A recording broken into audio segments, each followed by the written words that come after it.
There are moments in life when everything does not fall apart loudly, but quietly. No warning, no final argument, no clear ending. Just a slow, steady unraveling until one day you look around and what once felt full is now empty. That was the day he lost everything. Not all at once, but enough that it changed something deep inside him. The familiar voices were gone. The warmth he once knew had faded. Even the sense of direction he carried for so long seemed to slip through his hands without resistance. At first, there was noise, thoughts rushing in all directions, questions with no answers. Why did this happen? What did he miss? Could he have held on longer? Fixed something sooner? Said something different? But the noise did not last, because when there's no one left to explain things to, no one left to convince, no one left to hear you, the mind grows tired of speaking, and slowly, almost without noticing, the questions begin to fade. What remains is silence, not the kind of silence that feels peaceful, not the kind that brings comfort. This silence was heavier. It sat with him. It followed him.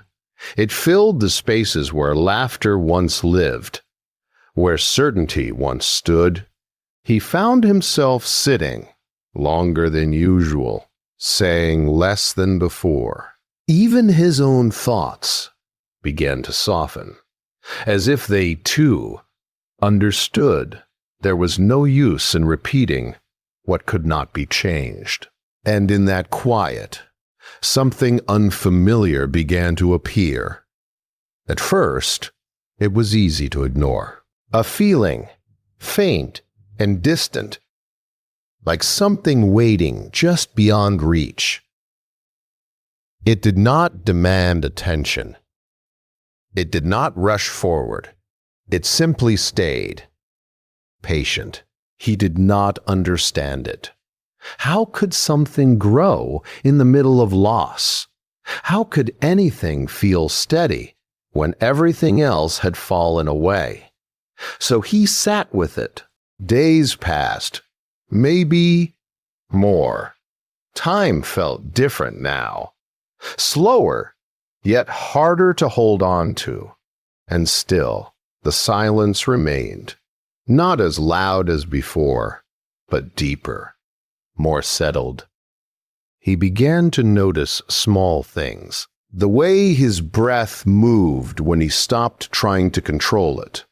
The way his body rested when there was no pressure to respond.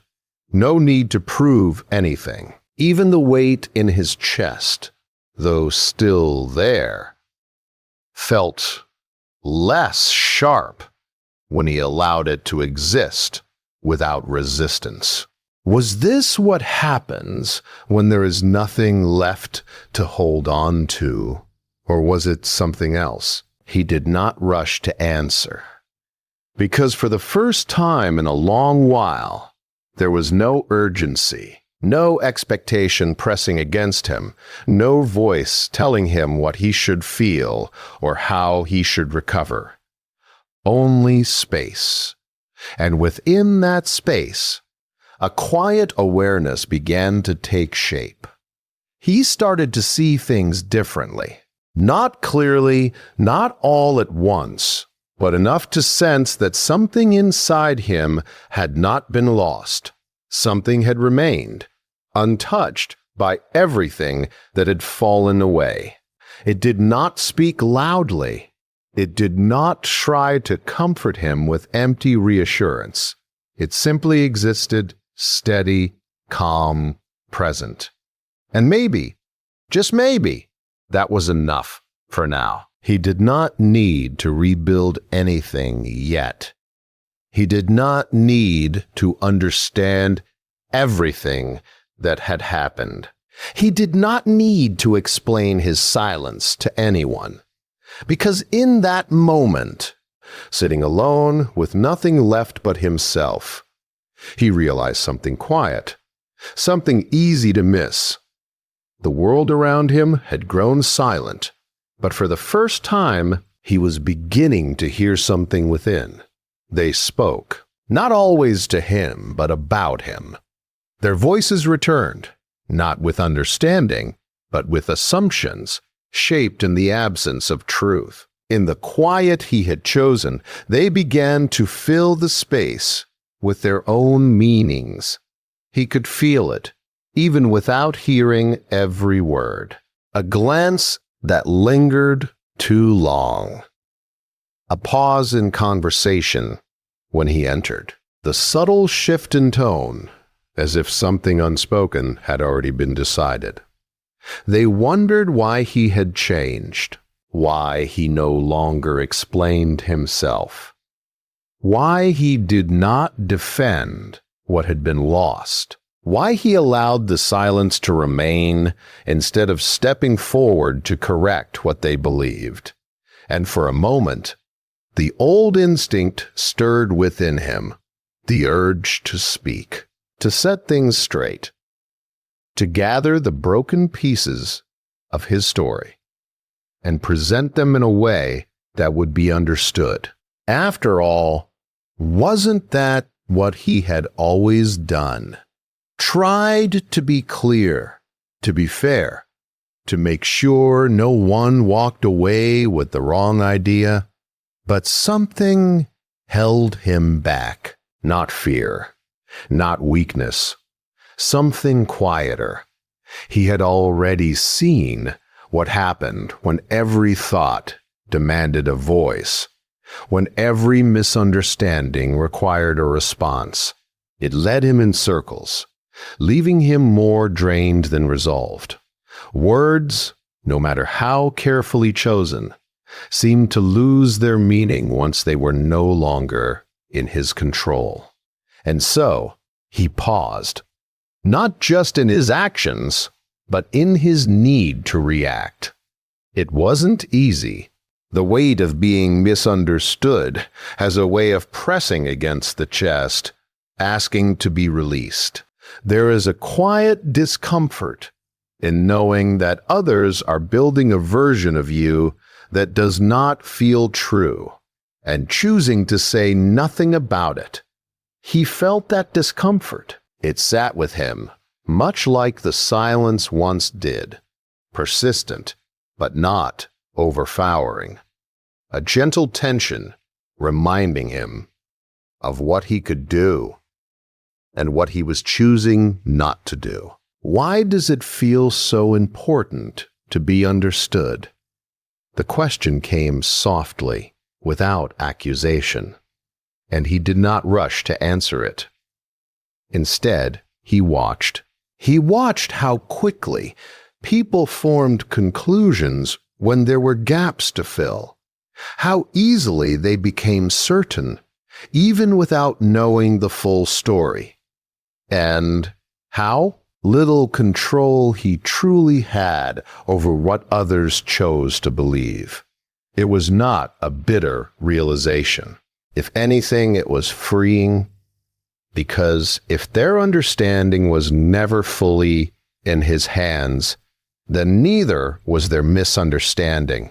And if that was true, then what exactly was he trying to protect all this time? A version of himself in their minds, or something deeper, something quieter within his own? He began to see that every reaction he had once given was not always for truth, but often for acceptance. A quiet need to be seen correctly, to be agreed with, to avoid the discomfort of being misjudged. But now, standing in the stillness he had grown into, that need no longer felt as strong. Not gone, but softer. He noticed how silence changed things. Not outside, but inside. Where there was once urgency, there was now space. Where there was once tension, there was now observation. He could feel the pull to respond, and yet he could also feel the choice not to follow it. That choice, small as it seemed, carried a different kind of strength. A strength that did not push outward, but settled inward. They continued to speak. Their voices did not stop, simply because he chose silence. If anything, the silence gave them more room, more space to wonder, to question, to decide. But something had shifted. He was no longer listening in the same way. Their words, once heavy with meaning, now passed through him with less resistance. Not because he did not care, but because he was beginning to understand that not every voice required an answer. Some things simply reveal themselves over time, and some things are not meant to be corrected at all. He remained still, not distant, not closed, just steady. And in that steadiness, there was a quiet kind of dignity, one that did not need to be announced or defended, only lived. There comes a moment, not loud, not dramatic, when something inside quietly shifts. It does not arrive with certainty. It does not explain itself. It simply appears, like a thought that feels different from all the others. He did not notice it at first. It was hidden between pauses, between the times he almost spoke, but didn't. Between the moments he felt the familiar pull to react and the choice to remain still. At some point, he began to see the pattern. Every reaction asked something from him. Energy, explanation. A piece of himself offered in the hope that it would change something outside of him. And yet, it rarely did. The more he thought about it, the clearer it became. The outcome was never truly his to control. No matter how carefully he spoke, no matter how much he explained, there was always something left, misunderstood. So what was he holding on to? The need to correct every voice, or the quiet sense that he no longer had to? The question stayed with him. He carried it through his silence, turning it gently. Without pressure, there was no rush to answer, no urgency to decide. Just a slow, steady observation of what felt true. And then, one day, in a moment so ordinary it could have been missed, he felt it. Not as a thought, but as a quiet certainty. He did not need to respond, not to prove anything, not to defend what had already passed, not to shape how others chose to see him. The realization did not make him feel stronger in the way he once understood strength. There was no surge of confidence, no sudden clarity about everything. It felt simpler than that. Lighter. As if he had been carrying something for a long time without realizing how heavy it was, and had finally set it down. He sat with that feeling, tested it quietly. Voices still existed around him. Words still reached him, some direct, some distant. The same situations that once would have pulled him explanation were still there, unchanged. But his response was different. Or rather, there was no response. And in that absence, something new began to take shape. A sense of space between what happened and what he chose to do about it. In that space, he found something he had not felt before. Not control over others, but control over himself. It was subtle, easy to overlook, but once felt impossible to ignore. He realized that silence was not emptiness. It was not avoidance. It was not weakness, as it had once been mistaken for. It was a decision. A quiet one, often unseen, but deeply felt. A decision to no longer give away parts of himself in moments that did not deserve them. A decision to remain whole, even when the world around him was uncertain. And perhaps most importantly, a decision to trust that not everything required his voice. This understanding did not isolate him. If anything, it grounded him, because for the first time, his sense of self was not being shaped in reaction to others. It was no longer moving with every opinion, every assumption, every passing judgment. It was still rooted somewhere deeper than before. He did not need to explain this to anyone. He did not need others to notice the change. It was enough that he felt it. Enough that in moments where he once would have spoken, he now simply observed. In moments where he once would have reacted, he now allowed things to pass. Not everything deserves a response, and not every silence is empty. Some silences carry a quiet kind of power, a power that does not push against the world, but stands gently within it. And in choosing that silence, again and again, he began to rebuild something no one else could see. Not his circumstances, but himself. Time passed. Quietly, without announcement. Nothing dramatic changed on the outside. The same paths remained, the sigh. Me voices moved in the distance, the same world continued as it always had. But within him, something had settled into place. It did not demand attention. It did not ask to be noticed. It simply stayed. The silence he once carried as a weight had become something else. Not lighter, exactly, but steadier. It no longer pressed against him in the same way. It rested with him, like something familiar, something understood. He moved through his days without the same urgency as before. There was no longer a need to correct every misunderstanding. No quiet tension building inside him when others spoke without knowing.